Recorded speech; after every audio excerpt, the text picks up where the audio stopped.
যুব মোর্চার মণ্ডল সভাপতির উপর হামলার প্রতিবাদে এবং অভিযুক্তদের দ্রুত গ্রেফতারের দাবিতে উত্তপ্ত হয়ে উঠল খোয়াই জেলার রামচন্দ্রঘাট বাজার এলাকা। শুক্রবার দুপুর প্রায় 12টা নাগাদ বিজেপি রামচন্দ্রঘাট মহিলা মোর্চার উদ্যোগে এক বিশাল সড়ক অবরোধ কর্মসূচি পালন করা হয়। অভিযোগ, গত বৃহস্পতিবার সকালে রামচন্দ্রঘাট যুব মোর্চার মণ্ডল সভাপতি রূপক ঘোষের বাড়িতে একদল দুষ্কৃতিকারী অতর্কিত হামলা চালায়। হামলাকারীরা বাড়িতে ব্যাপক ভাঙচুর চালানোর পাশাপাশি রূপক ঘোষের বৃদ্ধা মাকেও মারধর করে বলে অভিযোগ উঠেছে।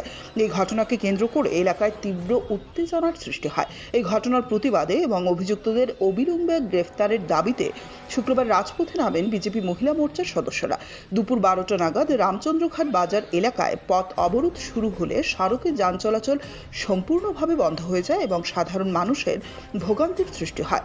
আন্দোলনকারীদের দাবি, যতক্ষণ না পুলিশ প্রকৃত অপরাধীদের গ্রেফতার করছে ততক্ষণ তাদের এই আন্দোলন চালিয়ে যাওয়া হবে। খবর পেয়ে ঘটনাস্থলে পৌঁছায় পুলিশ বাহিনী এবং পরিস্থিতির নিয়ন্ত্রণে আনার চেষ্টা করে। ভারতীয় জনতা পার্টির যে যুব মোর্চার সভাপতি রূপক ঘোষ, উনাকে তীব্রামাতা দলের আশ্রিত গুন্ডারা 100 জনের মতো লোক এসে উনার বাড়িতে আক্রমণ করে উনার বৃদ্ধা মাকেও উনারা ছাড়েনি। উনার বৃদ্ধা মাকে পর্যন্ত উনারা মেরেছে। তারপর আমরা সঙ্গে সঙ্গে হাসপাতালে নেই। হাসপাতালে নেওয়ার পর রূপক ঘোষকে জীবিতে স্থানান্তরিত করেছে এবং উনার মাকে কোয়াই হসপিটালে ভর্তি রেখেছে। তারপর আমরা কোয়াই থানাতে গিয়ে নাম সিসিটিভির ফুটেজ ছিল, সিসিটিভির ফুটেজ থাকার পরেও আমরা দিয়েছি এবং ওনাদের বিরুদ্ধে আমরা এফআইআর করেছি।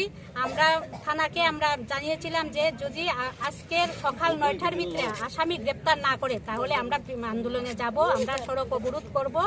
কিন্তু আমরা দেখলাম যে আজকে 9টা পেরিয়েছে, ওনারা কোনো আসামি গ্রেপ্তার করেনি। তার জন্য এই পরিপ্রেক্ষিতে আমরা আজকে রাস্তায় বসেছি।